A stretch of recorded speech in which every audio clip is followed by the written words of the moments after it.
Thank you, Brain. Are you ready? Yep. Hello and welcome to the Derp Derp channel. Hi, I'm Skinner. We are here to do a plethora of videos. Starting off with Detective Conan.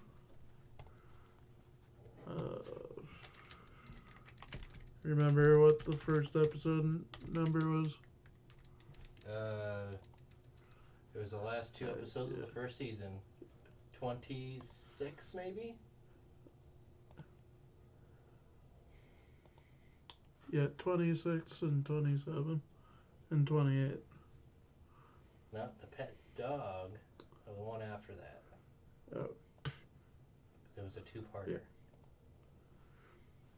Yeah. 27 and 28. Class reunion. Because this is a two-parter, we're going to do them all at the same time. So basically what happens... And one video. So basically what happens in this is pretty straightforward. The detective, Ron and Kenji... Kogoro Mori. Detective Mori, or DM for short, he thwarts a robbery. And in doing so, Hi, Caitlin. Kenshi, in doing so, Kenshi, he kicks a brick at the guy's gun and it flies out of his hands. And then after that, they see DM sees an old college friend. I forget her name. But spoiler alert, she's gonna die. Yumi, she's gonna die. Are we not playing tonight? No. Okay, sorry. Yeah, it's next week.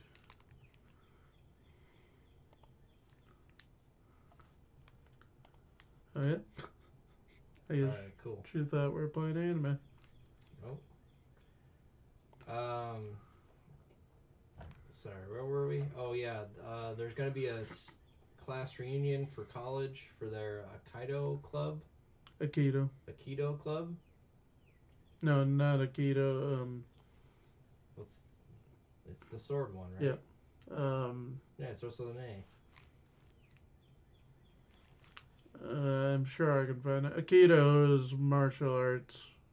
Yeah, it's the one with the sword. Yeah. Aikido. No, that's not Aikido. Trying to remember. Yeah, it's Aikido. It's used to.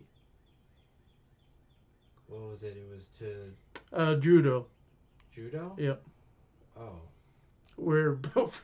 Wait, what is judo? Wait, what? Judo is martial arts, but that's the club they were a part of. Oh, Judo. I thought it was a. Okay. Never mind. And Aikido has nothing to do with the sword either. It's that's the one that's disarming someone with the sword.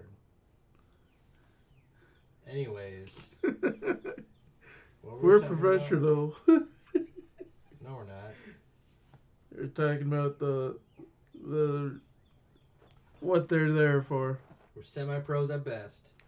Anyways, yeah, screw you guys for thinking that we're professional. To be honest, I was really tired last night when we watched these episodes. Yeah, so anyways, they go to this class reunion and they start playing ping pong with each other. They start talking and they're like, oh, hey, these two guys used to date. Oh, this person married another person in the club. Oh, another person's gonna get married to some chick.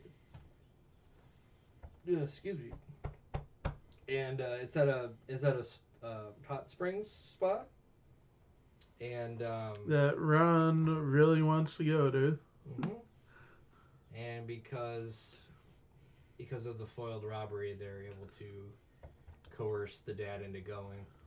But anyways, they're there, and then they're talking about stuff, and this hot-headed woman. What was her name? The one who dies. Yumi. Yo, Yumi. She's like hot-headed, and she doesn't like to listen to people, so she runs off to her room to take a rest while everybody else is playing ping pong. And then like hours go by. You know, there's fireworks happening. They're like, oh, everybody go out and get fireworks. And Ron and Kenji go to wake her up. Another guy comes out. He's like, oh, hey, no, don't bother her. She's sleeping. She doesn't like to be woken up like ever. So they go back out and um, everybody's having fun and doing all that stuff. And then they come back and they find out that she's dead. And they're like, whoa, that doesn't make any sense. So they think that she committed suicide because there was a gun next to her and a bullet hole in her head. Right temple. And so they think it's suicide. And next episode happens, and this is where they solve the case. And pretty much, it was a guy that used to date her. So what he did was he understood that Kazushi Nakamichi. Yeah, that guy. He understood that if you can make it look like someone has been dead longer thanks to rigor mortis if they break a sweat. And so he was playing her in ping pong, and they were going back and forth pretty well. And while her back was turned, um, he shot her. And there was like a statue in. This was like the first time like the kid didn't dart the dad. Because he understood that this was personal, and that Kogoro really needed this because it was his friends. Yep. He was distraught because he's like, this wasn't. They thought it was maybe someone from outside killed her, but they're like, no, one of my friends killed my other friend. But the reason that he killed her was because she was blackmailing him with like photos of them because they dated for 18 years, but she kept denying marriage, and so then he decided to marry someone else, and she was just like, well, I'm gonna blackmail you and make your life hell and stuff. So then he decided to kill her, and with the rigor mortis thing, um, breaking a sweat, getting a workout in speeds up the progress of rigor mortis, so it makes you look like you've been stiffened faster. So they think 7 hours has gone by when it's only been like an hour or so. And yeah, that was that one. That was a pretty good episode because you got to see the detective, even though Conan was. He railroaded it. Conan was like giving hints like out the wazoo. He's like, "Oh, look at that statue. Yeah, he died standing up." And then the DM, he was Detective Ken. What was his name? Mori? Yeah. Yep. Kogoro Mori. Mori, I was like, "Oh yeah, you can die standing up. That was an actual thing." And because so, they saw a statue of Benkei, who's a famous warrior that famously died while standing, being shot by hundreds of arrows while in battle. yeah, he didn't. But remember, kids, he didn't become famous until he died. So he was just like a regular dude. But then he got killed in a strange way, and then now he's famous. Anyways, so that was that one. So that one was actually really good. The whole time you're like, who did it amongst all the friends? There was like many possibilities. And you think there's like one point where the guy with the glasses, I don't remember his Jun name. Amora. He left to go to the bathroom, and then he claims he saw her like alive like 2 hours after she was presumed to be dead. And so he thinks he sees a ghost, and everybody else is like no, ghosts don't exist. It's not real. And so that was just like the huge like not red herring, but I suppose it was kind of a red herring, but it gave him pause and made him think like, oh, there had to be something else in play rather than just suicide and stuff like that. So that was those two episodes, and then the Uh, season 2, or episode the 1. this This is one quick note. This episode introduced the glasses guy, Junior Miller. He's a reoccurring character, hobby shop manager. That's pretty much all I can give you at this point. But he does show up again. I remember one of the friends. Cool.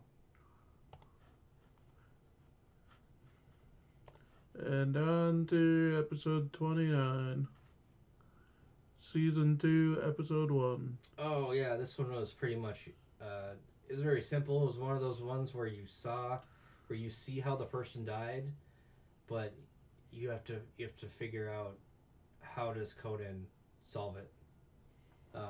So this guy, they see this rich guy drunk, celebrating, a sale of some software or whatever, and his driver is all like, you can tell that his driver hates him, and the next day, the temperature goes from a nice and cozy, like 25 degrees Celsius, to a staggering 40 degrees Celsius, which I know 30 degrees Celsius is about 90 degrees.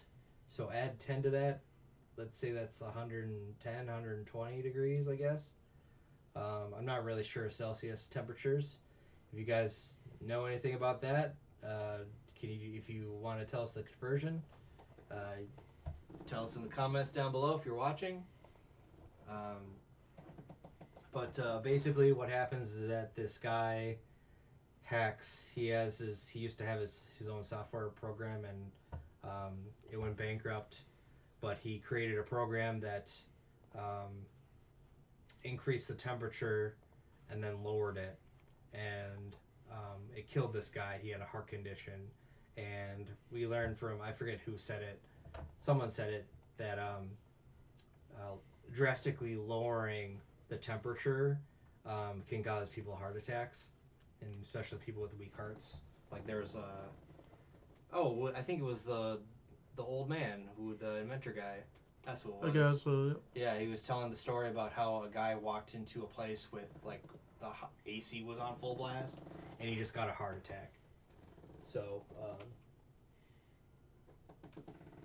there was that, and then there was a cat involved, and there was a cat hair found in the news apartment, and he also had kitty litter there as well, and found out he took the cat out for one night and then put him back in, so that the cat wouldn't get hurt. And so he admitted to the crime, and he's like, all right, well, even though I just committed first degree murder, when I get out, I want Kenji or Conan, I want you to come and work for me. It's like, you're not getting out anytime soon, bro.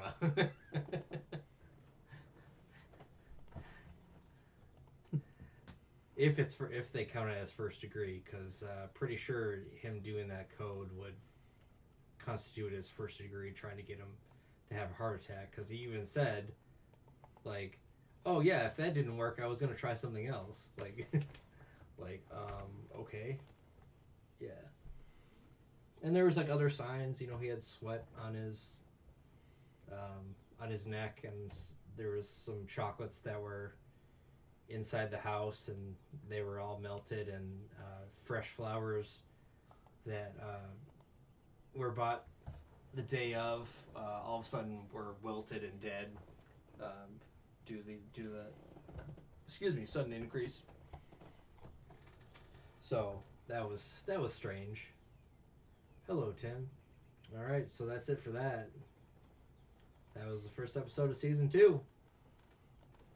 One quick thing to note, just a bit of interesting trivia.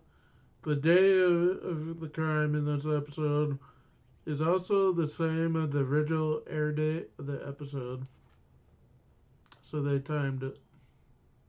Okay. August 19th, 1996. Wow. They did it. I knew they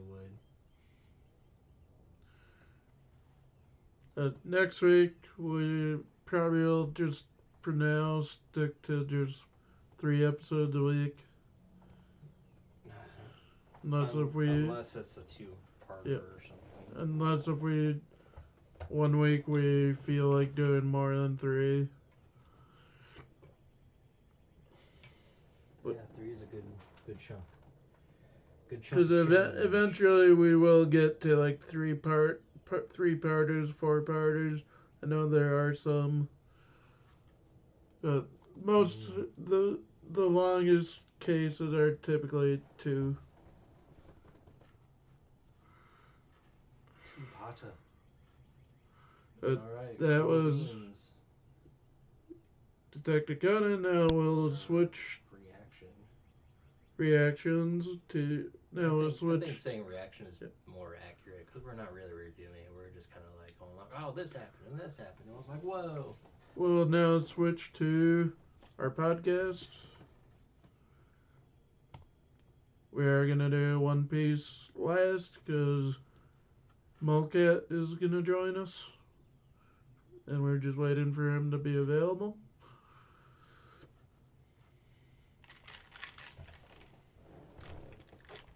Oh no, she's all tied up in the tub. And now we will do our podcast. Okay, 3, 2, 1, podcast. Hello and welcome to Basement Dwellers Podcast. Oi, oi, I'm Skeeter. And I'm Derp. And we're gonna talk about random things. Today is May 17th. This is episode I don't remember. XX. Just in the episode titles, I've just been saying what day we do it, or the day of the month. Mm-hmm. Haven't been numbering them anymore. Too hard to remember.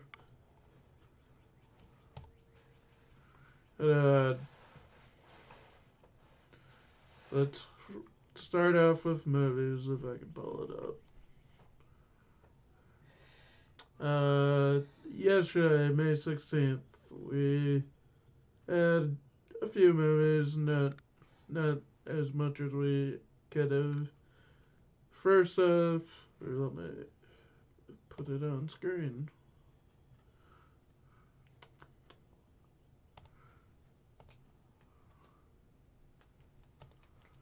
First off, we had Final Destination Bloodlines, which I saw Thursday. He has not. We're seeing it tonight.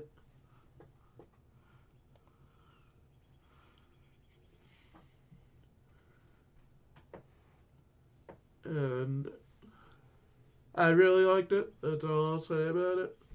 Our review, full reaction video of it will be tomorrow night.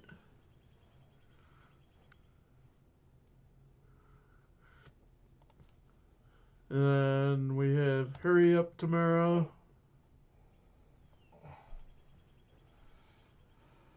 Which I've heard is bad. It looks bad. Look at these. Can't even get out of the frickin' tub. What a weak weirdo. Star Bella Tesfaye and Jenna Ortega. Jenna Ortega's in it and it's gonna be bad. Yeah, I can see that happening. I am probably not gonna see it. I don't know who the black guy is, but he's just some random dude to me. That's the Belle Tesfaye. Yeah, never heard of him. Deaf President Now.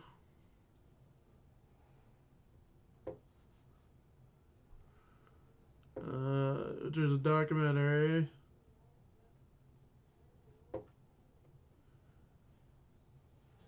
Documentary about men, 1988. About they're shouting into the camera, holding 2 fists up. If you scroll down, if artistically a very artistic person can draw 2 dicks in his hands. Or hot dogs.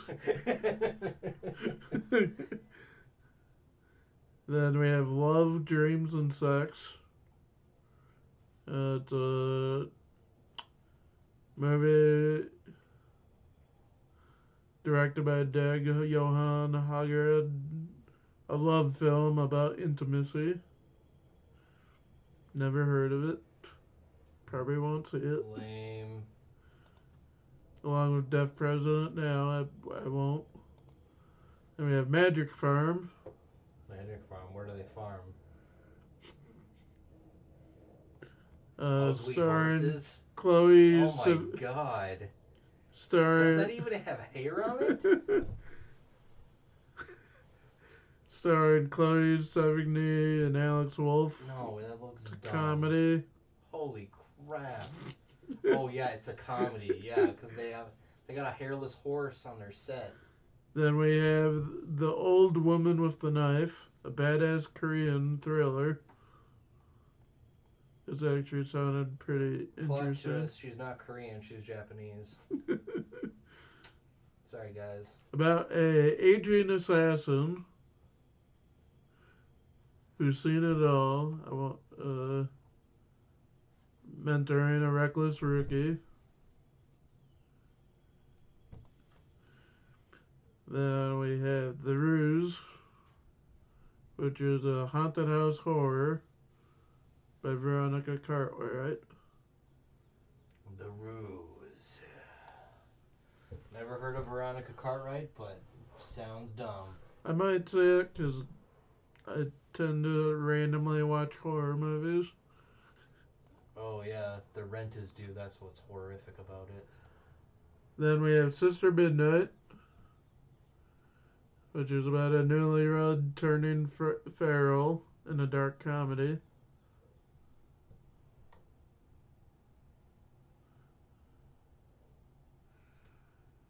I'd have to watch the trailer to see if I want to see it. Then we have The Wiz, which is re-released. The Wiz with Michael Jackson. Instead of Michael Jackson, they should have Michael Jordan just dunking on people. That's a... Him walking the yellow brick road with a basketball and be like, hey chicken. Every person they encounter, there's a hoop. And he's like, oh, I'm going to play you one-on-one. Okay, yeah, we can do that. And that's it for that's it for the movies starting next week. Well, next week is starting kind of the summer movies, so we'll probably have a little more interest in some of them. Because next week we have Lilo and Stitch, Mission Impossible, and Karate Kid the week after. Karate Kid the week after. That would be a very interesting movie, actually. No, like to see what happens to Johnny and to see what happens to the teacher. That would be really cool. Isn't that what Cobra Kai is about? No. But that's like 30 years later. Yeah, but it's still. But like no, if they do a week later. Yeah, and Johnny goes back to school and he's like, oh, you think you're so cool? He's like, no. I've never seen Cobra Kai. That's just how I assumed what it was about. Oh, you've never seen Cobra Kai? No. First 2 seasons are really good. Basically, it's a redemption for Johnny. I'm sure you probably want to see Karate Kid. Yeah, it has Jackie Chan. And who's the other guy? Ralph Macchio in it. Yeah. I'll see it just because of Jackie Chan. I'll see it just because of Ralph Macchio. You know, he's in that one movie with a lawyer, My Cousin Vinny. Yeah. But, and Marissa Tomei. It's your turn to choose a topic. Oh, okay. Well, a while ago, I was watching. I forget what his channel is called, but if you guys know who Noah Antweiler is, he's Spoonie of the Spoonie Experiments, and he in one of the games that he reviews, it's called Phantasmagoria 2: A Puzzle of Flesh. The main character in that, his name is Curtis, and so that main character uh, created his own podcast and YouTube channel, and he got recently, about a year ago, 2 years ago maybe, he got in contact with the Spoonie again, who hasn't done reviews for like 10 years, um, and they, occasionally now will come and play games together, and it's usually the full motion video, um, or the FMV from the 90s. There's a lot of 90s games that were full motion video. And recently, I think this was about like 6 months ago, um, they were playing, maybe like 3 months ago, they were playing a game called Rama. And I was like, oh, okay, that looks interesting. It's just, a standard like puzzle game where, it's like a, sci-fi. It's based off a book, a sci-fi book. It was the guy who wrote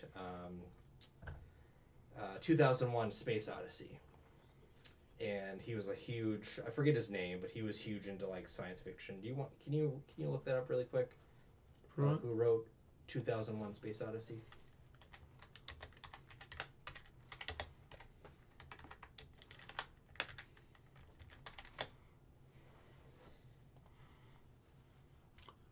Stanley Arthur C. Kubrick. Clarke. And Stanley Kubrick. Yeah, Arthur C. Clarke. That's what his name was. So I think that was for the movie, but I think the book was by Arthur C. Clarke. Anyway, or it could have been a combination. Anyways, Arthur C. Clarke. So he wrote this sci-fi book called Rama, and basically what it is in the near future, of course, an alien ship is hurling towards the sun, and the people of Earth form a coalition of astronauts to go up and explore it.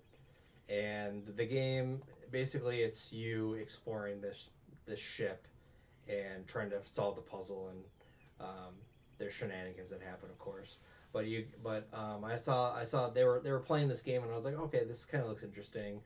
I saw like a speed run of it, and the game is not very good because it's one of those things that's like way too difficult for what it should be, and it's kind of like very repetitive. You go onto this ship, and you find out that there's like they put nuclear warheads on there, just in case.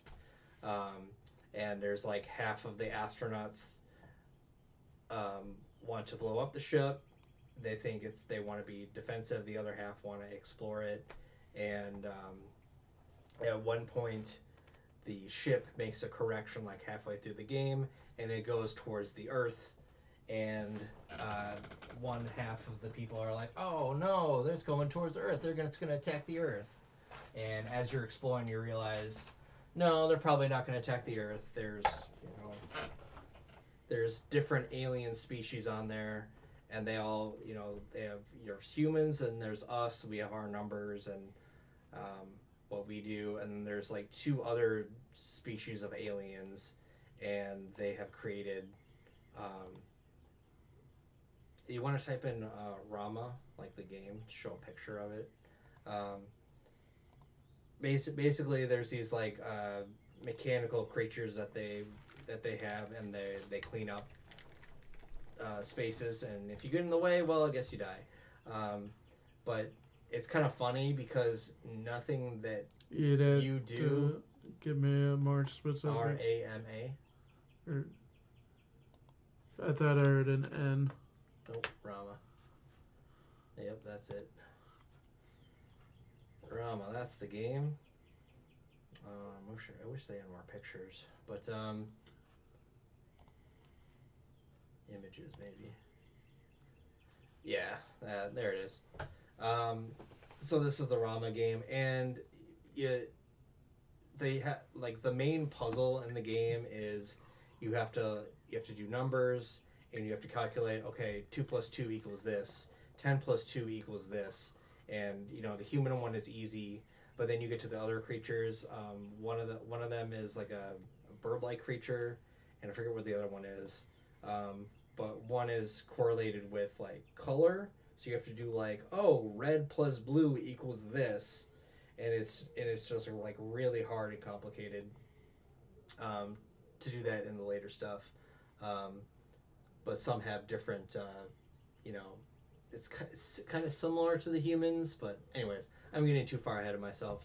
But it's an okay game. It's just okay. It's just an average thing. I'm thinking like the the original book is better. He actually had sequels in mind, but this was a combination of full motion video and Arthur C. Clarke and his vision of this world coming to life. So in that aspect, it's really cool that they were able to take um, this famous author and put his vision in his book into a game, so more people could see it. I think if they made it today, it would be they wouldn't make it a game per se. It would be more uh, like either a mini series or just like a short movie or some series or something like that with CGI, a lot of CGI stuff, and they would make it a lot better than it was. But it gets pretty bland. The puzzles are very complicated as they used to be, and a lot of it makes no sense. Um, but in the playthrough, I saw, of course, the person wins because it's a speed run, and they save Earth pretty much, or they save this ship from blowing up because they realize that these creatures are peaceful and they want to coerce with humans, and they've been to Earth before, and it just keeps going from solar system to solar system, um, gathering more information as it keeps going. So, um, yeah, that's what I kind of watched, and it was interesting. I wouldn't recommend playing it. It's probably better to watch someone else play it. So, yeah, there's a lot of like stuff happening, but it just like happens off screen, so it's not very good. You don't get a whole lot of story. It's just like, oh no, this is happening, and then this is happening, and you're like, why is this happening? Oh, because other people were doing stuff, and yeah. Oh, when does that come out? Uh, June. Okay. June 27th. Okay. Won't worry about that till June. All right, so that's it for me. I know I kind of talked for a while, but whatever. Just a little bit of TV news. I think it was a week or two. We finally got a trailer for Squid Game season 3, and it comes out next month, June 27th, as he said. Then on June 5th, theaters in the U.S. are getting a Don Da Don movie called Don Da Don the Evil Eye, which is the last episode of season 1 and the first 3 episodes of season 2. And it's being released both dubbed and subbed. I plan to see it opening night. He hasn't watched Don Da Don yet, but we'll get to it eventually. Mm-hmm.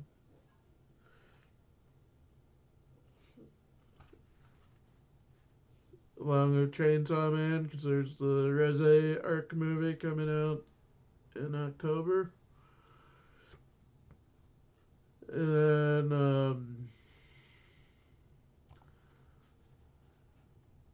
the video game news, Persona 5, The Phantom X is coming to mobile PC on June 26th. And for Yakuza 0, the director's cut, they announced some of the cast. Young Yi will play as Kazuma Kiryu. Matt Mercer is Goro Majima. KG10 is Akira. Matt Mercer, that sounds like a dumb name. I bet that person's like dumb. It doesn't have any talent at all. I think that's pretty much the only like big names for both voice actors Well, in the maybe if he game. played a character in One Piece, then I would forgive him. But I don't know. He probably didn't. He plays as the fucking pirate. This guy. Yeah.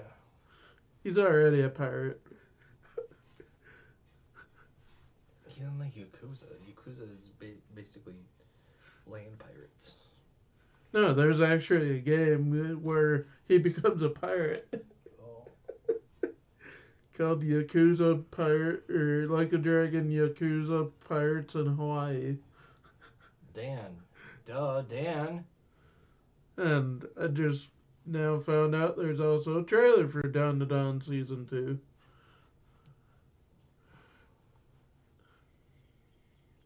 They were 11 a manga review. They were 11.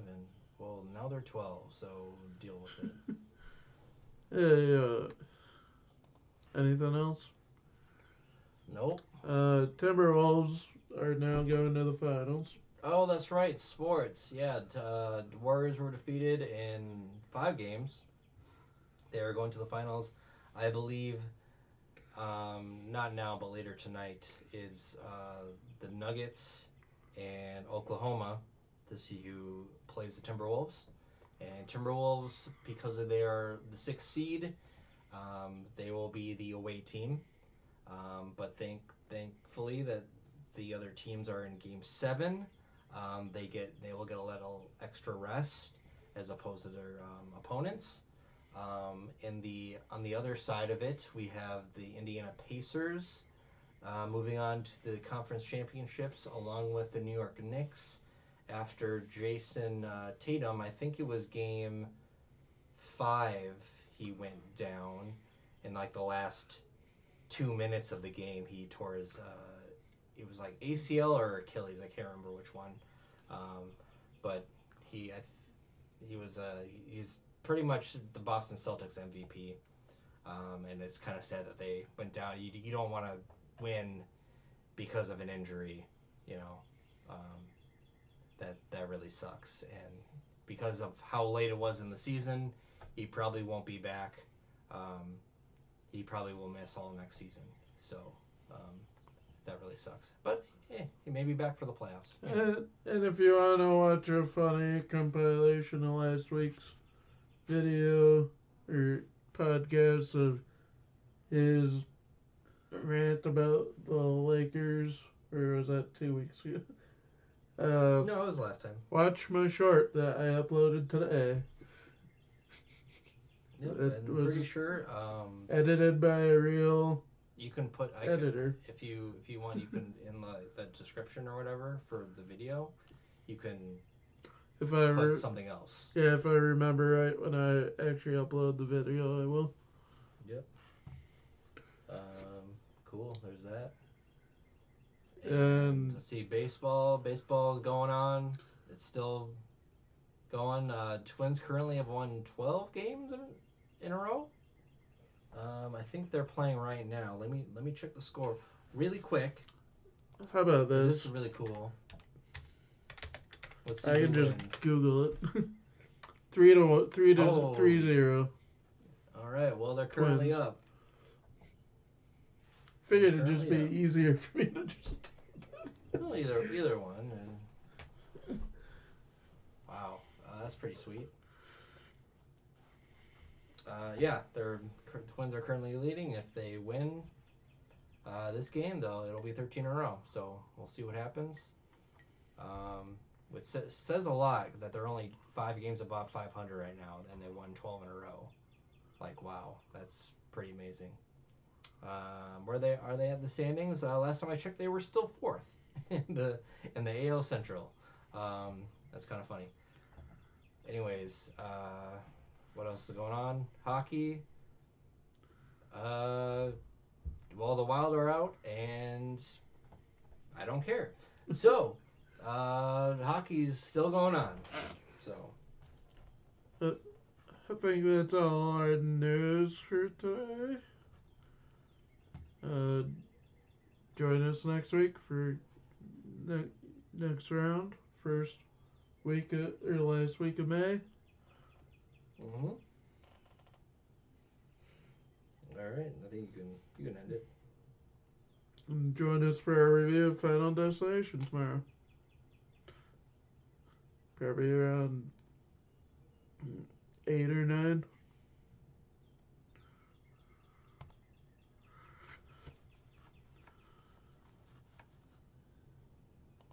Hey, we're still waiting on Mulcat. We won't. Let's do Does this. this say who's pitching right now for the Twins? Already. Because it was Joe Ryan yesterday. Pitched a gem. It does not.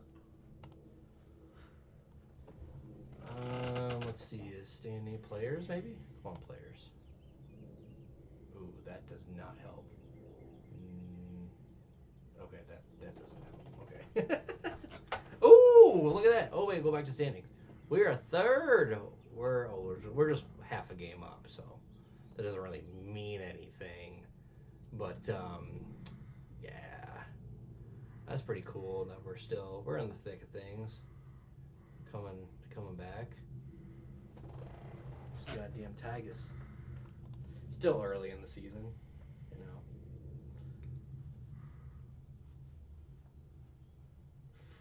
Framed. You got Framed. Oh, what movie was that? That was the movie with the girls in the cafeteria. And they love them beans, and they go to the bathroom and just fart their asses off. No, that's not the site I'm looking for.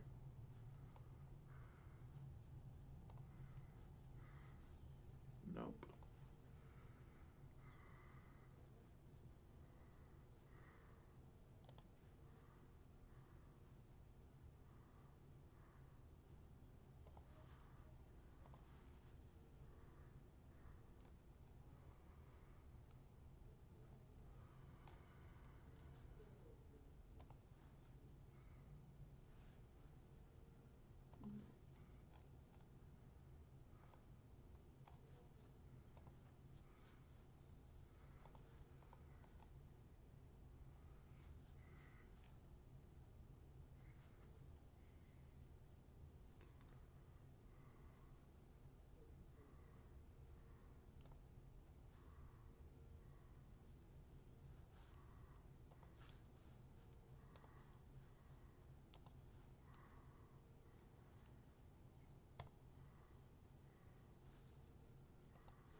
Fragile. It must be Italian.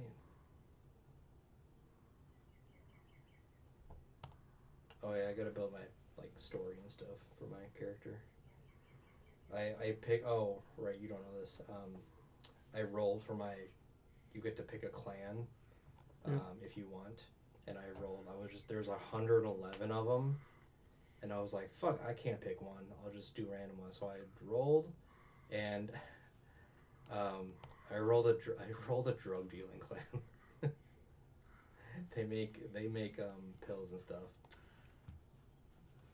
Yeah, I guess let's just use this site So that we my have. whole thing is I'm gonna deliver Viagra to the world.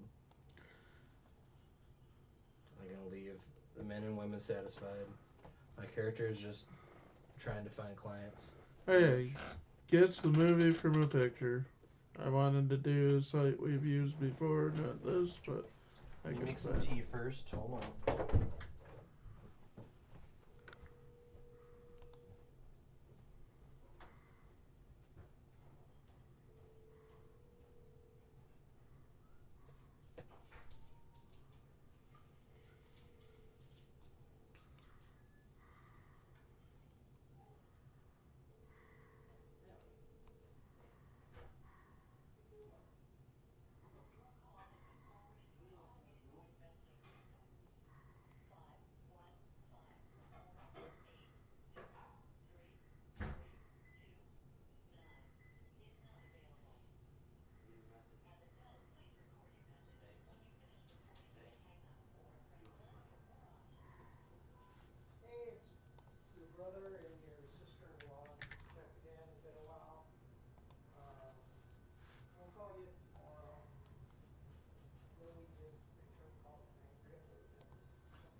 Critical Role live in Australia.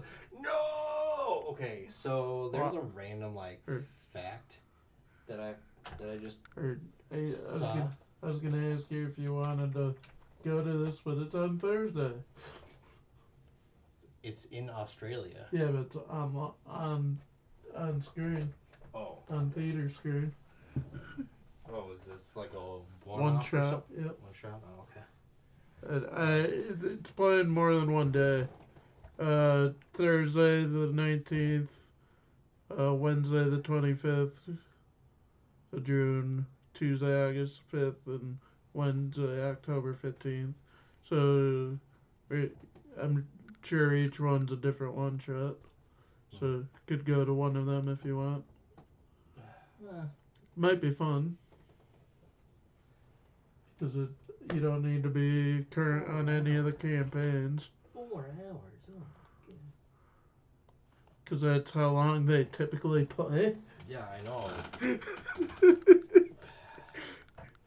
Okay, quiz time. Oh, about Australia. So I learned. Oh, okay. Yeah, whatever. No, continue. Mean Girls. Anyways. Yeah, go ahead and continue. Random YouTube stuff happened. Oh, And Mulcat's here. oh, hello, Mulcat. Anyways, there's this in Australia, of course. There's this hornet called like the tarantula hornet, and what it does is it has like the second most painful sting of any creature on the planet. First of all, but second of all, which is even super creepy, how it lays its eggs.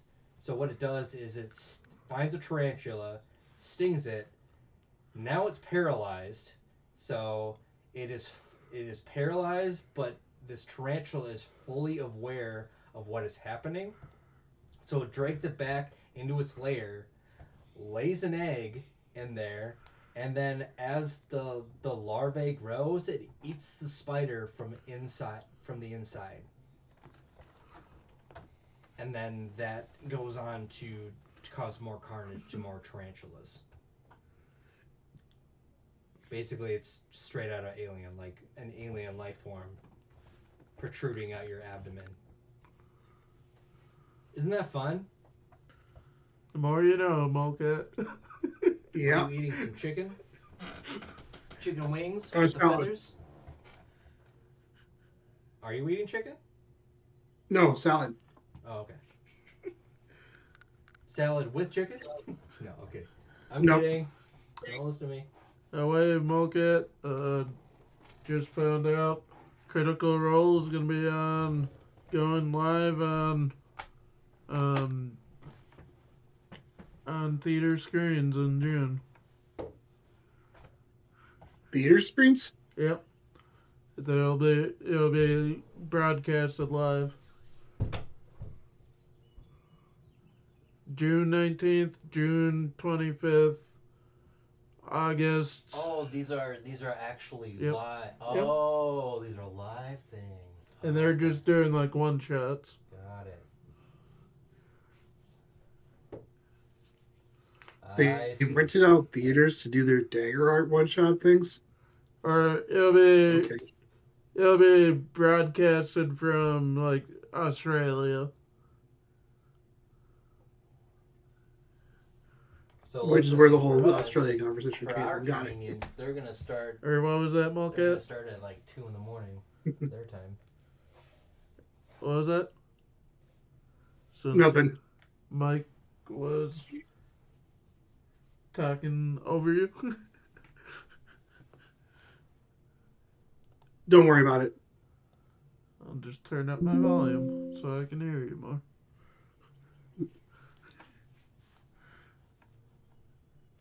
Hey, we'll go on to One Piece. Mike? Oh. Greetings. I am Skeener. That's Derp Derp, and we got our special guest. Number one special guest of all time, Mr. Mulcat himself. Give him a round of applause. I'm your only guest. And What I understand. And when it comes to One Piece, if you guys are clapping at home, leave a like. I'd consider everybody playing in D&D as guests. And then buy our OnlyFans. Wait, what? I didn't consent to that.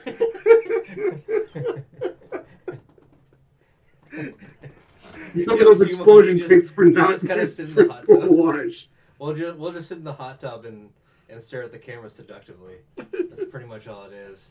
No nudity. No, it's just us relaxing. That's all it is. And you can pay us globs of money for whatever reason. And we'll say hot chicks coming soon. Pay us money. Anyways, One Piece. All right. So we are in the middle of the Whole Cake Island. Whole Cake Island arc, and we are on episode. We're doing. I'm on the wrong page. There we go. 841 to 853. I know it's kind of weird, but those were the ones I was able to see. And where we are, for Mulcat's sake, is the tea party has started, and they are they have failed their mission in trying to kill Big Mom. Yep, Big Mom. She is alive. That has failed, and now they have to escape. And pretty much during this escape process, there's a battle between Big Mom and Luffy, and Germa 66 comes on board, and their mission is to escort Caesar Clown, who is carrying Beige out of the cake area.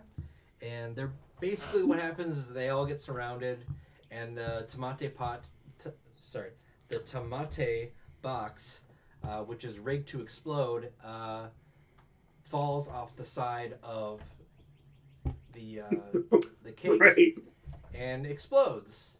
And now everybody is scrambling to try to get out of there. By the way, who's a Caesar Clown? There's no Caesar Clown. I guess Tito. I don't know what you're talking about. Oh, did I say Caesar Clown? I meant his doppelganger. Caesar. His gangster name? What was his gangster name again? Castile. Right, Castile Clown. We also learned that one of the special guests at the party, the formerly Queen of the Pleasure District, Sussy, we find that she is an intelligence agent of CP Aegis Zero. So that is very interesting. And they're talking about the tomate box. The person who is closer to the tomate box, whatever his name, well, he gets shot by her with her finger pistol. And she's like, oh, now I can take this. And the bird guy, Morgan, he's like, oh, I'm writing this down. That's not his name. That's Big News Morgan. Big News Morgan. Hey, I got part of it right. I got the more important part. No, the big news is probably the bigger part. Probably. But anyways, it tells you his job. So it explodes. The cake falls over. This is a classic South Park writing room. This happens, but thing explodes and the entire tower falls over. Everybody gets surrounded, but this happens. So everybody's able to escape with their lives because of this tomate box exploding, and now they're all running for their lives. And the Straw Hats split up. Chopper and Brooke go towards the submarine, the shark submarine, and while everybody else is going for the Sunny. And while this is happening, because Big Mom wasn't able to eat her cake, she now has a hunger pangs for wedding cake. But there is literally no wedding cake. So the Big Mom pirates are like, oh crap, she just had an episode, now she's having another one already. Crap, what do we do? Um, One of the guys, Judge, sacrifices himself uh, to Big Mom because he lied and said the Straw Hats were dead. Um, and everybody else is trying to find a way to calm Big Mom down. And what Prospero suggests is, oh, yeah, the Straw Hats took your cake. And she goes up to Prospero and says, oh, if you're lying, I'm going to kill you. He goes, okay. And they're trying to kill two birds with one stone while everybody else is trying to escape. A lot of shenanigans are happening. They get through the forest. One of the really cool things is the cloud. What's his name? Zeus. Zeus. We find out he loves Nami's thunderballs, and her thunder eggs especially. And at one point, he gets a hold of one of the thunder eggs, and he's like, oh yeah, I'll join you. Yeah, screw Big Mom. I want to keep eating your balls. Um, Her salty chocolate balls. They're very delicious. You just put them in your mouth and suck them.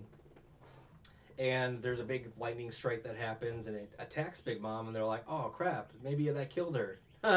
No, it didn't kill her at all. So she keeps chasing them. They get back to the Sunny, but thanks to the mirror fruit user Bruley, I think her name is Relay. Brule What are you talking about? That's Branch. Branch. Yeah, Luffy calls her Branch. Oh, okay. I'm gonna Over and take over this, and over. just throw it away. All right.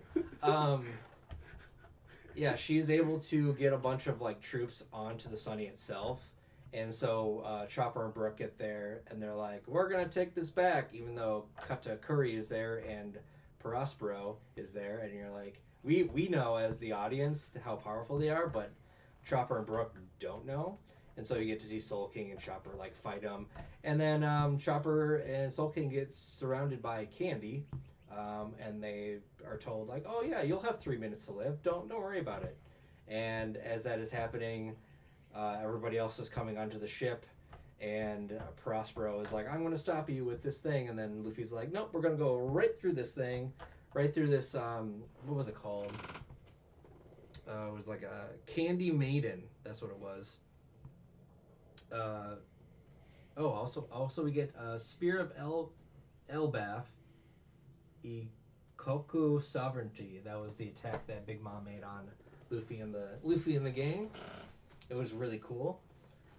Anyways, so they make it back on the ship, and Luffy realizes that after there's a really sad moment. Pedro sacrifices himself to trying to take out Prospero, and that saves Chopper and Brook's life, and he blows himself up with his TNT, allowing the Sunny to get away using the Kuda Burst. And at the same time, Luffy takes Katakuri and goes into the mirror world where he can fight him. And he tells Nami, "Hey, don't worry about me. Just get the hell out of here. I'll figure out a way to get out, but you guys need to leave." And also at the same time, we have Sunny and Pudding and not Charlotte, Chiffron. They have to make a giant cake for Big Mom to calm her down so she doesn't destroy the entire island. So that's their mission. And She probably would have destroyed the whole world if she could. oh yeah, no, that's absolutely true. Because if she, along with Prospero, if she's going where she thinks the cake is, she's not gonna stop. And she can walk on water thanks to Prospero. Um, but we get a chase scene. They do the Kudo burst. They get out of there. Then we have a big fight between Luffy and Katakuri. And where I'm at, they're still fighting. But it's pretty much whatever Luffy throws at Katakuri, he just like copies and because he's able to see into the future a little bit. He's just like, I can just dodge whatever you throw at me. Like, I'm way more powerful than you. I have more speed than you. There's nothing you can do that will defeat me. What are you gonna do? Kind of thing. Um, we also before Pedro dies, we did have a little flashback where he's talking to Roger. He's like, where he's a little kid. He's like, I want to join you, and Roger says, everyone. Roger says to him, everyone has their own turn, and then he was vital in training Carrot, and he says the same thing to her. He says, you will have your turn one day too. So it's kind of like that circle of that message. Um, uh, and we also learned that she got they're called electro gloves, and I thought they was I didn't know she put gloves on and was able to do electric attacks. That's what the gloves do. I didn't know that, but Pedro gives them to her, and he says, "You'll have your turn too." Oh my god! Let's see what else. And then they're trying to get away. They make it to the pudding, and Sanji make it to the chocolate island, and they encounter the WCI 31, which is the 31 head chefs of Whole Cake Island, and they're there. Their mission is to create a cake. Before they go in, Pudding edits their mind so they don't go after Sanji. And we also learn during this time, Pudding is a simp to Sanji pretty much. Every time he looks at her, her nose bleeds, and when Sanji sees her in a chef's uniform, his nose bleeds, and it was a match made in heaven, pretty much. And we also see side note, or I know we're almost done. Um, Side note is Sanji is able to uh, do a blueprint of the cake that's needed to be made, and he does it based off the smell. He doesn't know the ingredients, but he can smell them, and all the chefs are impressed by this. And there's even a part where they run out of they're 30 grams short of butter, and he's like, "Oh, if we just need prunes, and we'll mix it with something, add baking soda to it, and it'll be a substitute for your butter, and it's less calories and stuff like that." So that was kind of a cool detail that Sanji has that I'm surprised none of the other chefs did. But he did, learn There from Zeph there might be a reason for that. because he's awesome. This is less spoilers than it is more kind of a conjecture, but it might be due to hockey. Oh, okay, yeah, that makes sense. Because he did achieve the what is that? Floating on the air one called No, that's kicking air. not. That's a technique. This would probably be more observation hockey.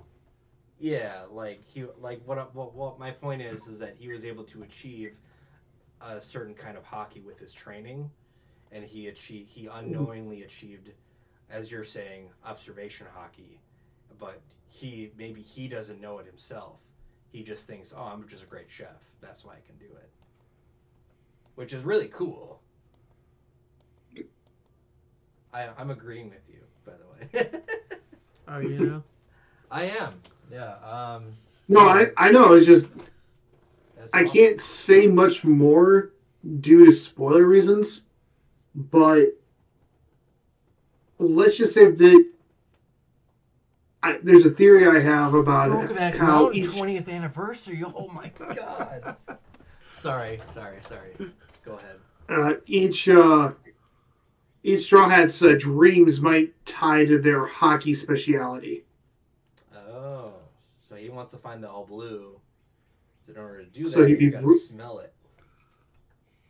which would allow him to be more of a specialist in observation as he's attempting to locate something. Yeah. Let's see, what was Nami's again? To map the world. Okay, so she would have like observation hockey with navigation. She can sense weather a little Hmm. easier.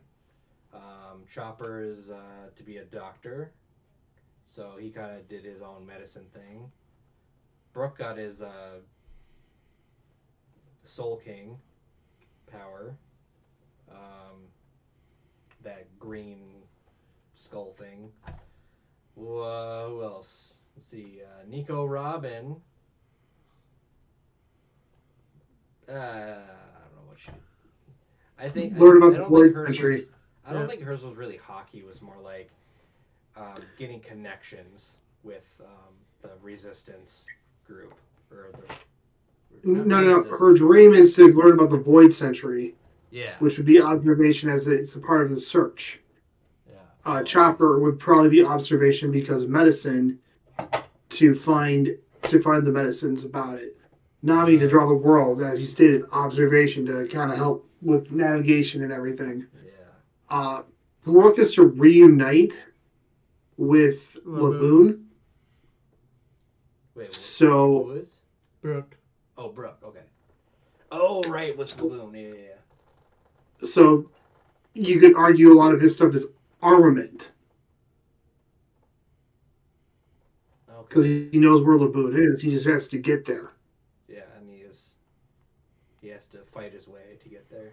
Okay. Yep. And then Frankie is to sail the seas on the ship that he built, which I would argue is most likely armament, but he may not awaken due to how he prefers his own style. Yeah. Okay. Usopp is to be a great warrior, and as we saw in Dressrosa, he awoke into observation. When was his observation? Is that with when he sniped pudding, or not sugar? When he sniped sugar. Oh, Usopp. Okay, I was thinking Frankie. Yeah. Usopp's observation. That was a crazy. You weren't here when we talked about that, but that was a freaking crazy shot. It was. It's like, oh, I gotta shoot it through this window. Oh, I gotta shoot it up, and then there's a second part to the shot where it just goes off like a rocket, and you're like, what? Mm-hmm. Oh, no way. And then Zoro, we already know what. Zoro's to be the world's greatest swordsman. Yeah. I can't speak too much about that, but we've seen him be aware of armament and observation, and he's technically had those longer than Luffy has.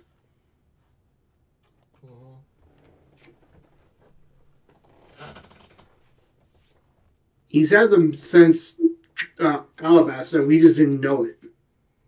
Yeah. Except for sense of direction. Oh, we gotta go north. Yeah. Oh, up? Sorry. Oh, wait, hold on. Jake is scrolling things. What are we... Bustle. Okay, the best exposition for when you're feeling lazy AF. The rise of the clown cult, trying to make clowns sexy. I miss blank over blank when things are normal. What? I don't know what the second one is. First one was Final Fantasy IX. Anyway, sorry. You can't see this. This is Last of Us. He likes to distract me with his scrolling of Facebook. Yeah, we're talking about the different hockeys. Who do we leave out? Did we talk about everyone? Everyone as far as you're aware of right now. Everyone. Well, we can include Jinbei, I suppose, but Jinbei's a little harder for me to pin down. Yeah, because he's so new. He wants it. I think if he has any sort of grand dream like that, it's to see peace between fishmen and humans. Yeah, it's what was her name? Her dream, the goldfish lady. Queen Otahime. Yeah. He's very essential in continuing that. especially after Fishman Island. which I feel would be armament, as he would be the shield to, or he would be the spearhead to drive it out Yeah, to some degree. we've seen like some of his attacks, but we just don't know him personally yet at this point. We know enough about him, Yeah, he loves his karate. but His he does. karate. He has that. He's a very more Yakuza style character, as we saw when he was in Impel Down with Ace, how he's teamed up with Luffy and Fishman Island, how he's accepted responsibility for the crimes of Arlong that Arlong did to Nami. Oh And yeah, I forgot about that. like he has a very strong sense of honor. Yeah, maybe that honor ties with his hockey, but from what we've seen, we have nothing really to compare it to because he's so. We've only seen him like do attacks and stuff like that. We haven't seen him really grown. Pretty much what all I can see is, yeah, his only really dream is true freedom and equality for fishmen. Mm-hmm. Like he started working with Big Mom to keep the peace, or working for Big Mom, I should say. Um, but now at this point, he's gone up to Big Mom, said, "I want to be with the Straw Hats. I'm not going to be with you anymore." She tried to do her attack, and nothing happened to him because didn't fear her. He's like, you're just a mere emperor. I'm gonna be with the king of the pirates." Like, like if I'm going to join the King of the Pirates' crew, I can't be intimidated by a mere Yonko. That's funny. That's great. It's awesome and funny at the same time. It's like screw you, Big Mom. Like you're nothing. Also, in the last episode we were talking about was Big Mom's backstory, and I'm thinking about like how she's 6 years old on her birthday, and all of a sudden everybody just leaves. Um, I don't know if we're gonna get the rest of that story. I hope we do. Um, Leaves. Yeah, about that. yeah, I know, quote unquote leaves, because you had the Straussen who saw it and he's like, "Oh, that was interesting," and then you have the giant who saw it and he's just like, "Oh, this girl is even more scarier. Let's not have her by any of the giants at all." Um, after after the village got. I don't know if I talked about this, but I have an idea of what it is. I just don't want to say anything because I'm waiting for when that drops. Yeah, that was the drop. That was the drop. Okay. Big Mom ate them. Yeah, I was thinking it wasn't eating them. It was the taking their life thing. No, she ate them. She ate them. That's why the giants are terrified of her. She literally ate them. Okay, I guess that was the other conclusion. She's kind of been. She's kind of. It's heavily implied because any form of cannibalism, I think, is actually heavily censored in Japan. Yeah. Even the self-sacrifice of Zeph's leg, because that's technically in the I was in the anime. In the anime, he loses it to ship anchor. Mm-hmm. In the manga, he eats his own leg. Yeah, that's what Derv was saying, because I rewatched the One Piece live action, and I was telling him I was like, "Oh, look, they got the leg thing wrong," and he's like, "No, that's what really happens." I was like, "Oh, really? Oh, that's way better." Yeah, it's So, censored in the anime. I think there's just some weird broadcasting rules. It's not the first time I've seen it. Trigun's actually got an example of that as well, but it's a lot darker. But it ties into something else. It is kind of just more of a theory of mine as of right now. But I can probably say because it doesn't. These are the only two instances of it happening.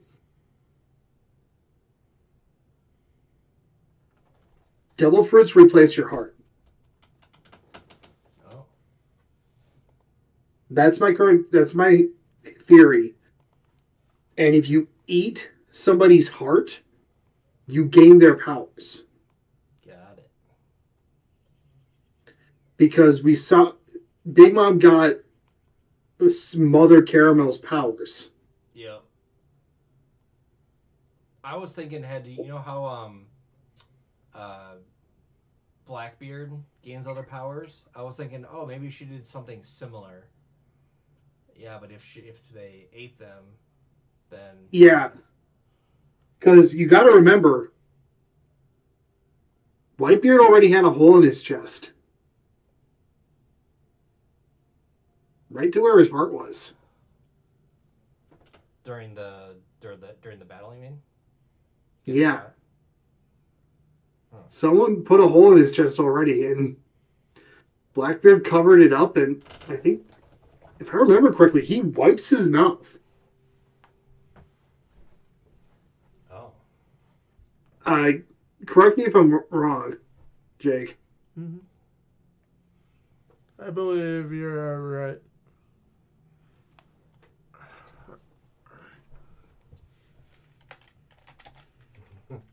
great analysis, Jerv.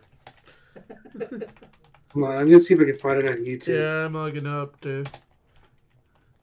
My saying I believe you're right was my kind of hint of I'm trying to look it up. All right, yeah, I found it here. There's the creepy.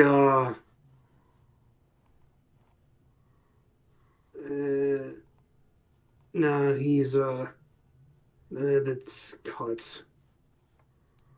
Yeah, that was Scar. Oh, I think it was up. Oh, I see. There's multiple pictures. Yep. There's that one.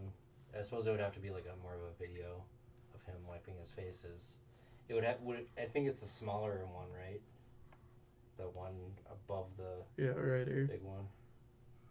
Well, that's more his shoulder.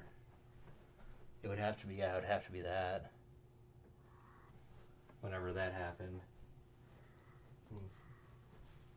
We This might don't happen. know. We don't know anything. Come on, creator of One Piece, whatever your name is. Atrio Oda. You should have Yeah. that memorized. No, I'm not. I'm never gonna memorize his name. You say his name almost every video. You always ask me what is his name. I can't remember. Maybe His a name. manga thing then. But I can't look it up right now. No. But yeah, that's it. They're the only two instances that I've seen, and people have pointed out that we've seen One Piece hearts get swapped via lost powers. My counter to that is that's how law interprets your personality.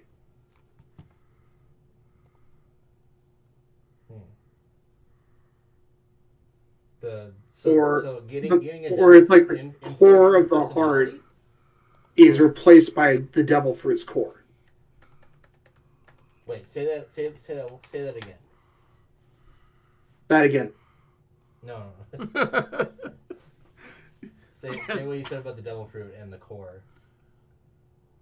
That the devil fruit core kind of replaces the heart core. Oh, okay, that's what you're saying. Okay, got it.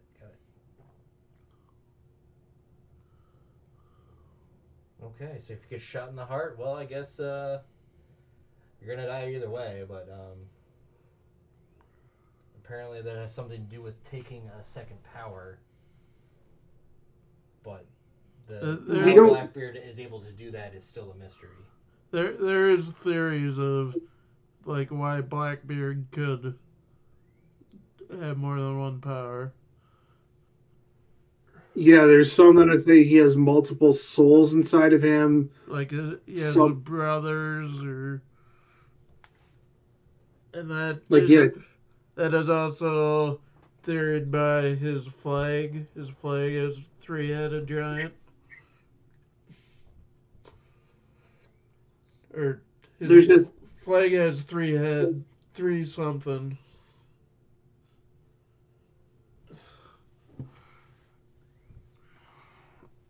I may have the giant part confused with Game of Thrones. the Blackbeard pirates have three sets of skulls with crossbones And all tied together. it's theory that that means that he has three different souls in his body. I like how he went from like Whole Cake Island to like, oh yeah, Whitebeard has a hole in his chest.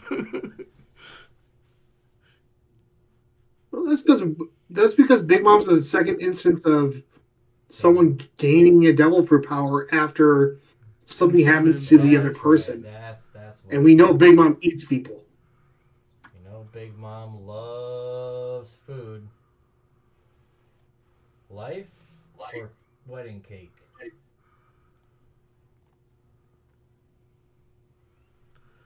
I think the Whitebeard licking the blood was from his head wound. Because he got shot in the head as well. Well, he got shot like 200 times. And he was like, yeah, I'm gonna still like stand, you know.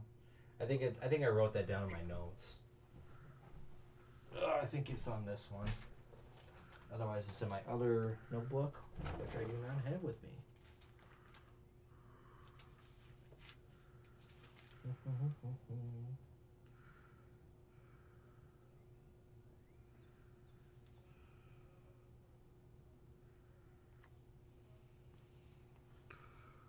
That might be a Mandela effect where I think he wipes his mouth.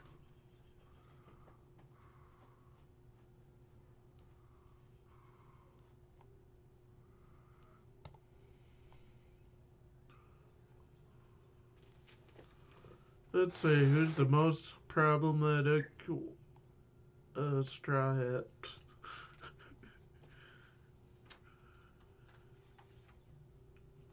Sanjay. Don't. Okay, there's a lot going on with Sanji right now, and I don't want to talk about that. The least problematic is Chopper. That's why he's getting a spin-off.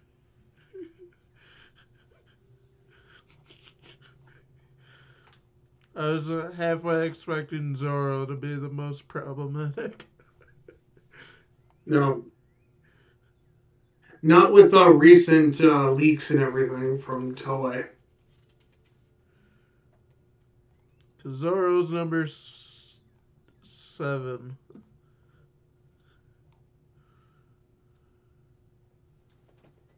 In problematic or least problematic ways? Problematic. So he's the third least problematic. Now, is this in-universe problematic, or is this in our world problematic? I believe in universe. Okay, so I highly disagree with that.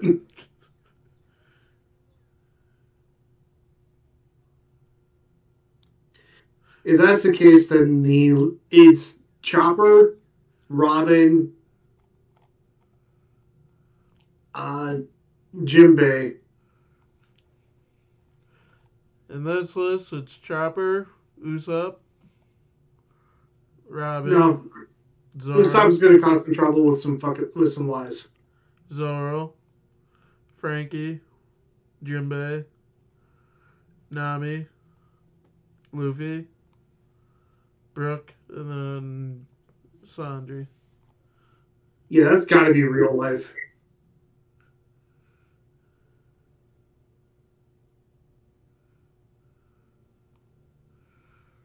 That list has got to be real life because Oh, I in found it. universe, All right, Luffy and Zoro are equally problematic children. all right. I found Whitebeard. What happened to Whitebeard? All his wounds. Okay, he had 267 sword wounds, 152 gun wounds, and 46 cannon shots, and no scars on the back. That's what it was. That's insane. But that's Whitebeard for you.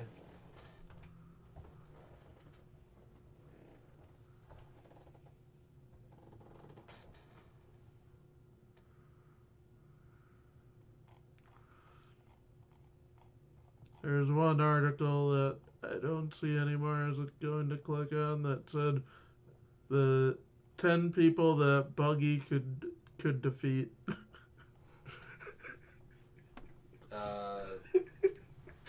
Who? I don't see the article anymore. The guy on that island. The pirate that got trapped in the treasure chest. He could probably defeat him. No, he couldn't. He fought him and he lost. Oh, did he? Yeah, during the Buggy cover stories. Oh my god.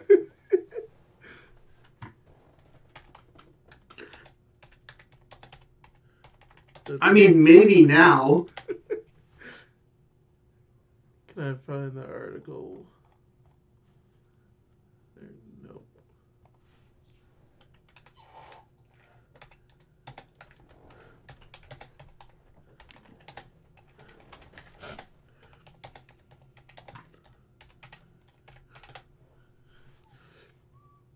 Yeah, I found it. And five characters that Buggy can beat, and 5 he wouldn't stand a chance.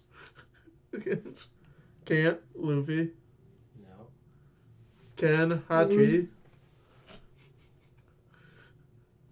Oh yeah, because he has swords and stuff like that. Can't, Foxy.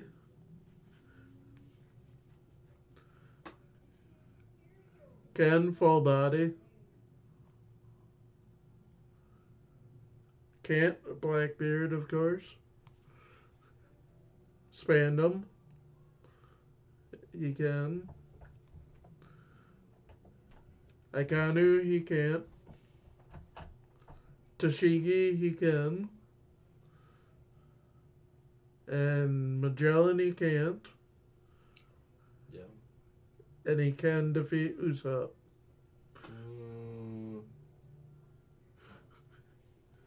He can't beat God Usopp. God Usopp beat someone whose power was all luck. Soga King. He's Mr. Soga King. Trevor Larnack. Oh, did you hear about the twins? Which one? No, the baseball team. What happened with the twins? They won 12 games in a row.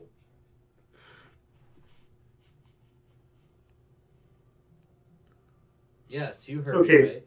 12 games in a row. It's pretty insane. And now they're, let's see, what was the score? It's bottom of the 6th. They are beating Milwaukee 6-0. Isn't that insane? Well, I don't pay attention to the sports because I know you don't. If I do, they lose. Oh. They would probably still lose, you know. You know how it is. Now I'm looking at Triple, huh? who is their predictions of each Straw Hat's final opponent. Jinbei and Burgess.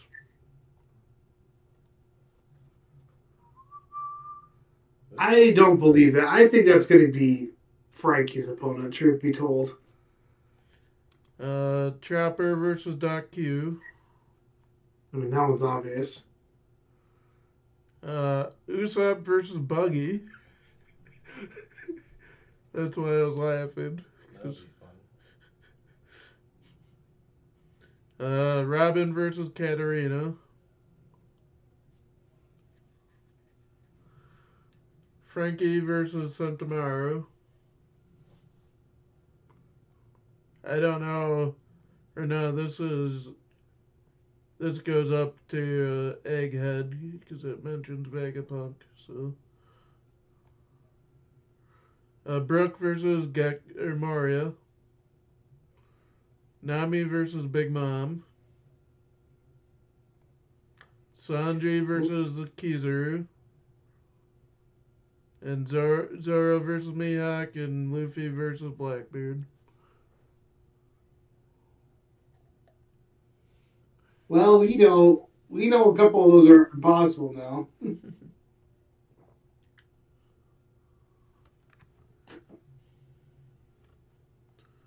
Not going to say which because one of us isn't up to Egghead yet. Yep. But it's okay because I'm like half paying attention. I'm looking at my fantasy scores and stuff like that. But we both know that if they really wanted to take out a powerful pirate, they should have hired a Kainu to take it. He's currently batting 1,000. Or, yeah, he's currently batting 1,000 for Loki and Jellyfruit users.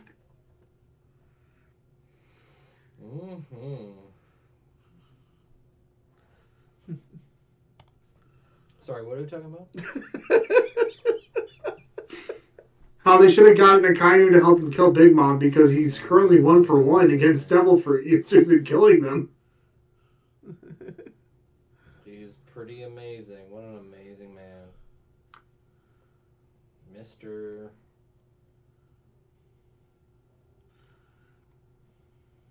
It's like how I keep saying that Demon Slayer should retire the katanas and they should just use axes. Axes have a 100% kill rate. Mike hasn't seen Demon Slayer. I've only read the manga. It only happens in the first episode. It's not that big of a deal.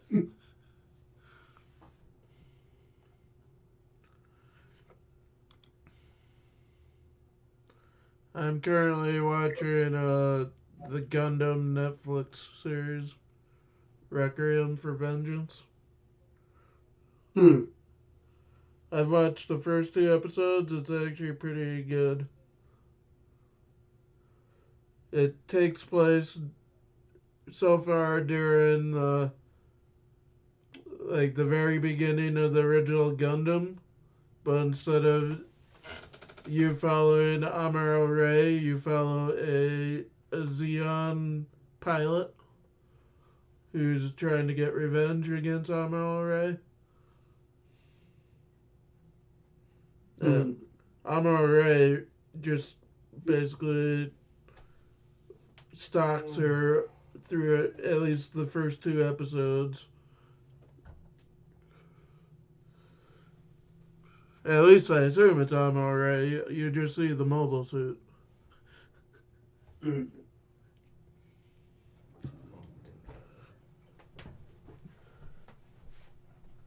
Yeah, I didn't know what was happening. He just turned it on and I was like, oh, this looks interesting. So if I think it's interesting, then you'll probably like it, or not. I don't know. The choice is yours. Yeah, exactly. All I know is next season for me for anime is jam-packed. What's coming out next season other than Dawn to Dawn? Dawn to Dawn, Kaiju number 8. What other stuff is coming out next season? There's a lot coming out next season.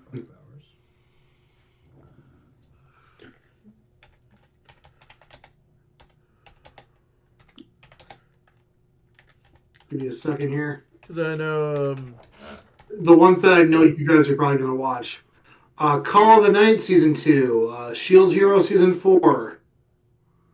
I'll eventually get the The rest of Rising of the Shield Hero, I've only seen the first season. Season 2 is rough. I'm just going to tell you that right now. Or what? It's rough because it's not great. It is probably the low point of the entire series. She needs to put on a shirt.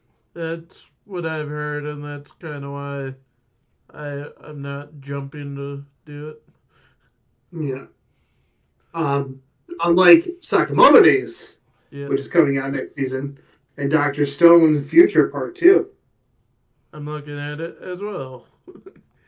We have Sono Bisuke do Wakoi wo Suru, which I don't know what that is. I mean, I'm keeping a couple of the ones that I'm going to be watching hidden from YouTube because I don't. It's Is that one of them? Which one?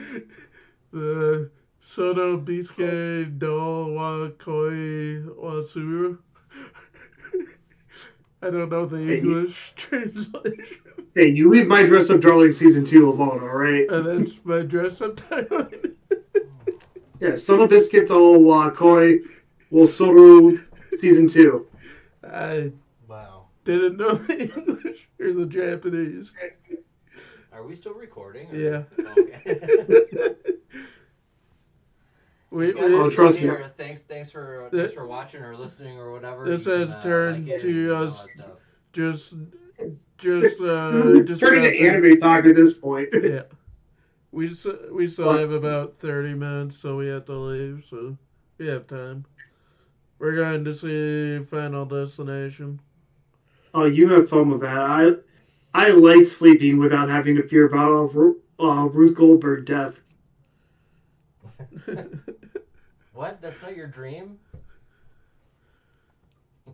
Then we have Tensei Shitara Dainana Oji Data Node Kimama Nimazutsu Kiramazu. You probably know what that is. I don't. Oh. Tensei Shintara Dainana Ojidata Node. I am getting tongue-tied doing that. I was reincarnated as the seventh prince, so I can take my time. Sure. Yeah. I don't watch that one. Then we have Suki. Just like the one underneath it, I don't want to watch either. I don't understand how that got a season 2. For which one? Freaking, I got reincarnated as a vending machine. That I heard too. It is okay. It is the stupidest isekai plot out there. Why? Guy dies trying to save a vending machine from falling off of a truck. As the vending machine falls off the truck, it goes over a cliff. A vending machine. Yep. I'm sure I'll watch it eventually. So because of how upset you are, you're making me want to watch it. I think that's what they were going for, just the rage of it, and people going, oh yeah, well that sounds awesome. That sounds like a great anime. Like ironically, Then we to have piss people off. Suyu People. Kute New Saga. Don't know that one either. It's like a troll watching, you know, where you listen to someone going, oh yeah, I really love this anime, and people of your caliber of anime get upset and how stupid it is. No, it's like no, don't make another season of it. Then we have the one Mulcat just mentioned. That time I got reincarnated as a vending machine. Technically, it's called Reborn as a vending machine, but close enough. They have. Sorry, wrong angle. I have standards for my ridiculous title names. Oh, okay. Yes, it includes a bookmark flip. Then we have Seishun Buto Yaro Wa Santa Claus no Yume wo Minai. Wow, that was a great translation. It is the real miniskirt Santa in a sea of fakes. A miniskirt Santa. Is this Santa a woman? I assume so. Wait, is there a picture? Yeah. Yeah, that's a girl. Where the hell are you seeing this thing? Animeschedule.net. .net. Ooh, fancy. Anime's good. I'm a mouse. That explains it. Okay, I know I'm interrupting, but okay, Mr. Mulcat, our One Piece D&D is on hiatus. We have now switched to a Naruto D&D, and as part of the character creation, you are allowed to choose a clan, and I got a clan. I think it was called the Conan clan. And they are literally drug makers. They are drug dealers. And I was making this character, I was like, oh, let's make it funny, haha. It's like, oh yeah, let's have someone do like crime or sell drugs, haha. It would be funny. And I literally landed on this one. I was like, oh shit, my character is literally a drug dealer. So I don't have a backstory. So I need inspiration. So based off of what you know, which you don't know much, which is what my character's backstory is, pretty much nothing. What would you recommend as like a silly quirk? Just off the top. A silly quirk. Yeah, for a drug dealer. Like my guy is going around being like, "Hey, I'm gonna put everyone on pre-order to buy my drugs." He's literally asking everyone, even his teachers.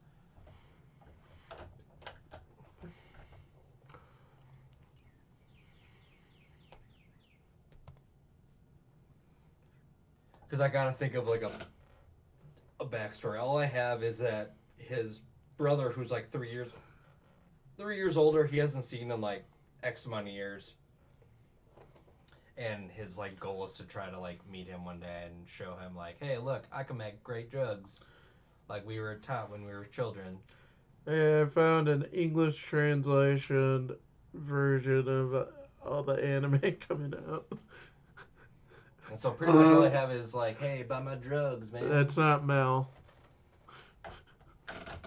I got some work to do, but to answer your question, Mike, maybe go full chopper. Full chopper. Mm-hmm. Just straight up have my teacher be killed who loves cherry blossoms. Boom. Great. Yeah, go full chopper. From what I can tell, the Conan clan is medicinal drugs. Yeah. And I chose the path of the healer, so I can also make military pills. And I'm going to be giving out basically Viagra. Like, it like, literally in the first sentence, it's like, oh, it increases blood flow. I'm like, oh, to what parts? Yeah, I figured I'd stop the pill, One Piece video and just go into just us talking about anime and stuff for the. Yeah, so I'm just gonna be on the battlefield, like, going around and be like, here, you need a pill, here, you need a pill, here, you need a pill. And it's just like a bonus action to take the pill, so it's pretty sweet. Mulcat and I are currently going through what's coming out in this summer. I figured we can kind of just say the genres, and then if we're interested in it. I'm not going to read the synopsis unless if we want to. God, no. But you guys can continue. I was just trying Betrothed to. to my sister's ex? No, let's change it to betrothed to my stepbrother. We have 99 Ruler's Crown, which is a mystery, romance, supernatural. I haven't heard anything about. What was that one? 99 Ruler's Crown. 99 Rulers. Now I'm looking at Anime Planet. Let's just say there's too much anime, and we need to like cut back on the anime. How about that? There's too much out there. Then we have A Couple of Cuckoos, season 2. We need to finish the. I'm not watching that. It's just how do I put this? It, it doesn't it doesn't gel with my taste. Let's just go with that. Comedy, harem, romance, shonen, arranged marriage, romantic comedy. Yeah, it's I Anime Out of Context covered this, and I was like, I'm not gonna watch it. Nine Rulers Crown. That's what I'm looking for. Then we have Apocalypse Breeder, Minaga. World conquest starts with the civilization of Ren. Action, adventure, fantasy, isekai, magic, person in a strange world. Another one I have never heard of.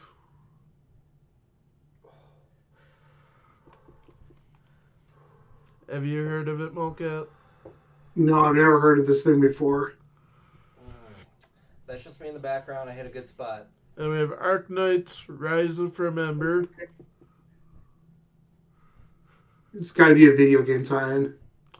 Action adventure, animal characteristics, pandemic, based on a mobile game.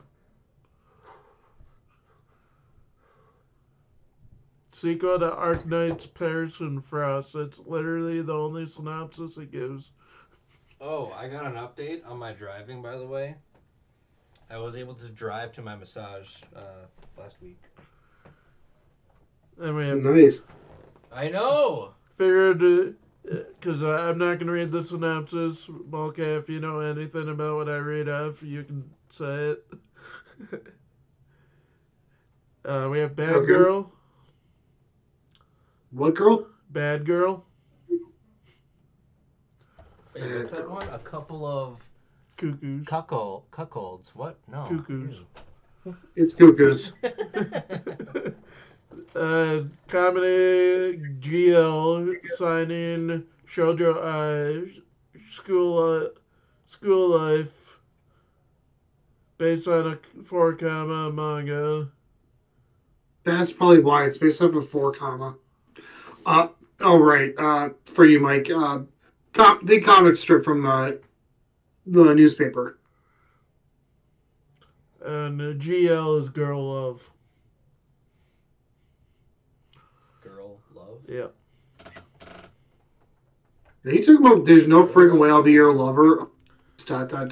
No, it just says bad girl. That's the only.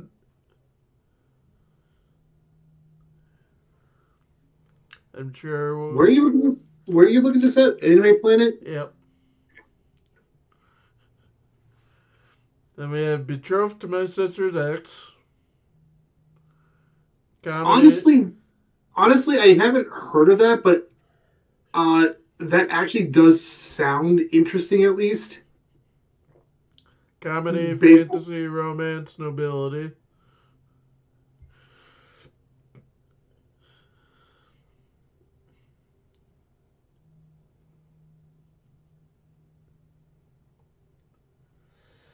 Oh, yep.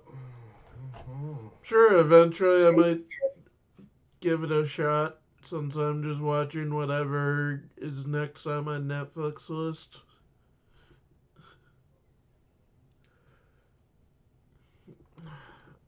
Let's see here. Then we have Banan, Coco, Shikyu, Bayobu, Hakara.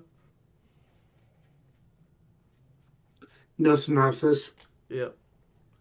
Other end comedy, fantasy, magic girl, aliens, all boys school, contemporary fantasy, gag, magic, parody, school club, school life.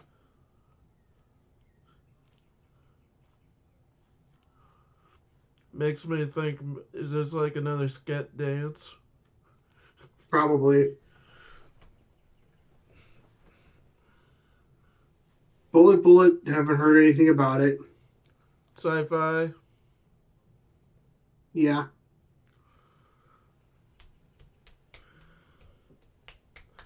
This is also part of my stream, so it's showing what I'm looking at.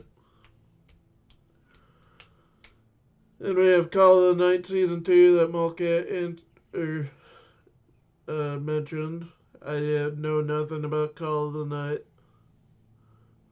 So a middle schooler stumbles across a vampire, and he wants to become a vampire because he's secretly a goth.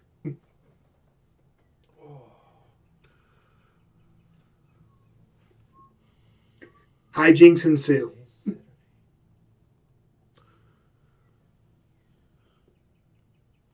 Sure, eventually I'll watch it. You'll need a high dive account for it. Then I probably won't. I've heard the UI for High Dive is horrible. High dive isn't horrible, but their format is changed to be a lot worse.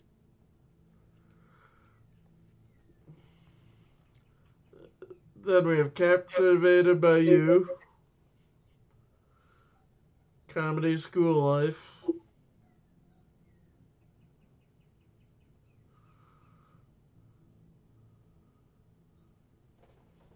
high school relations are moody, quirky, and full of surprises, but most of all, they're downright captivating.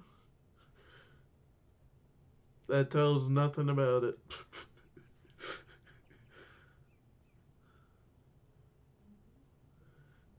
Then we have Card Fight Vanguard Season 9. I can't believe that series is still going. Never seen it.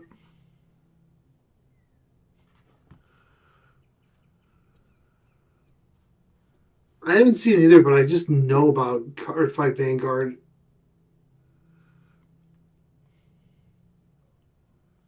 Then we have City the Animation. Comedy, signing, slice of life, gag, slapstick. Probably not gonna watch it. Yeah, the anime, just by the picture, the animation kind of looks like Shin-Chan to me, just by the picture. No.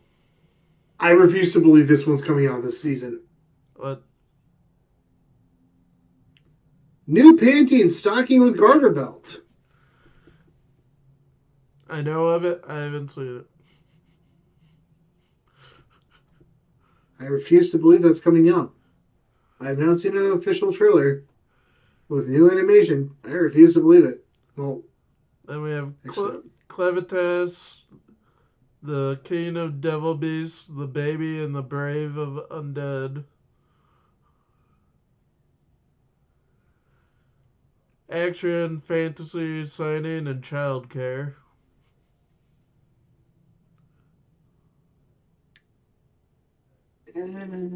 I got a lot that I'll probably do a 1 or 2 episode test drive on, but a lot of the stuff this season I dropped, even stuff that I was interested in. I think I got like maybe 4 series I even watched this season. So I've been back filling in my stuff. And as we have already mentioned, Dawn to Dawn. I don't know anyone who isn't gonna watch that. I just don't know if I'm gonna go to theaters to watch it. I'll skip it. No, you'll watch it eventually. I'll make you. Because I know you'll love it. So does Molecat. We both agree you'll love it. I think my brother likes it too. No, Jake. Remember, we have to lie and over exaggerate our reactions in a negative light to make him watch it because of comedy factors. Yeah, I want to watch that vending machine one. That sounds pretty good. And I'm sure you ought to watch a couple of Cuckoos too, because Molecat had extreme distaste for it. No, I didn't have an extreme distaste for cuckoos. Then we have Dekken no Mogura, comedy, mystery, signing, supernatural.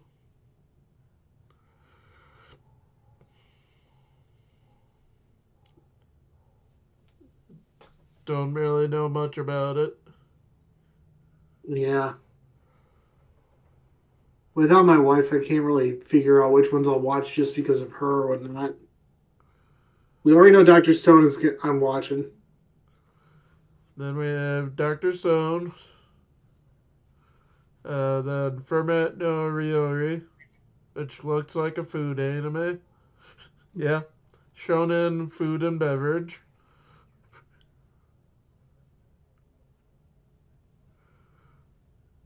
Uh, He's a math genius. He's a chef genius. How do their paths intertwine in a perfect plan to proceed into the future? we aren't gonna cover them all because we only have like 15, 16 Yeah, more minutes. yeah, no worries. Yeah, I'm kind of like I'll let you go here soon anyway. done with all this anime talk. You guys are fucking nerds. Then we have Futari Solo Camp. Sign in, slice of life, camping, the great outdoors. What the fuck is this?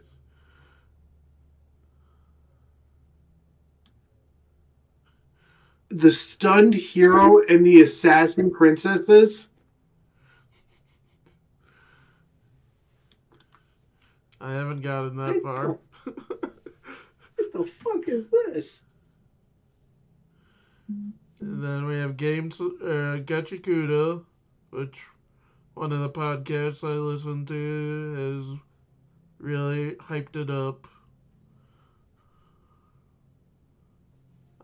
I'll probably give it a try. Action drama, fantasy, shonen, death of a loved one, framed for a crime, revenge, and supernatural.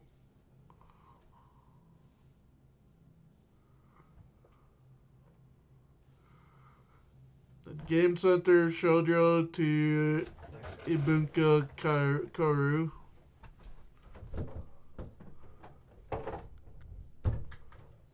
I'll just say the names.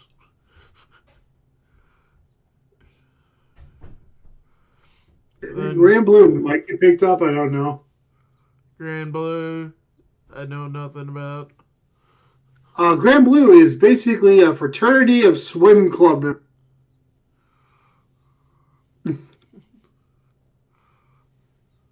And their daily lives.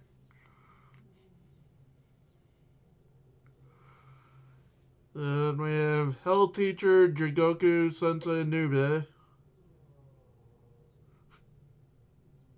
Too many high school exorcist series.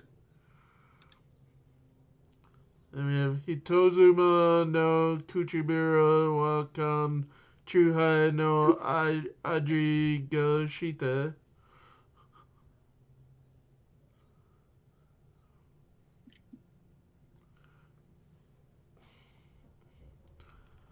Then Hotel Inhumans.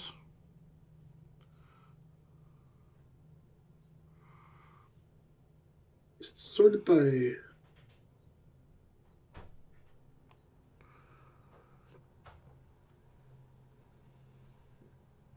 And Kaiju number 8, which we already mentioned. Mm-hmm. And Kami Tsubaki's City Under Construction. Hey, pull it down. I want to see. Let's see the camera really quick.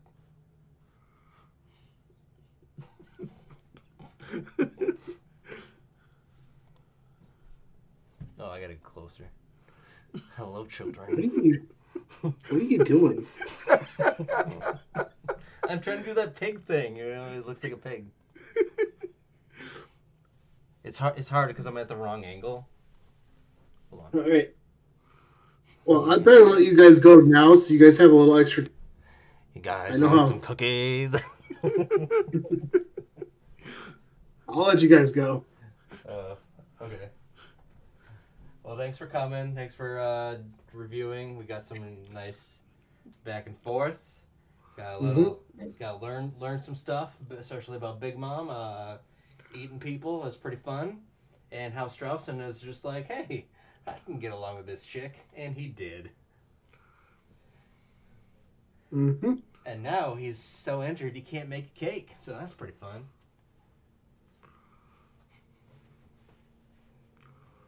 Yep. Like, oh yeah, he is. He turned the giant falling castle into cake to save people's lives. He did it. I knew he could.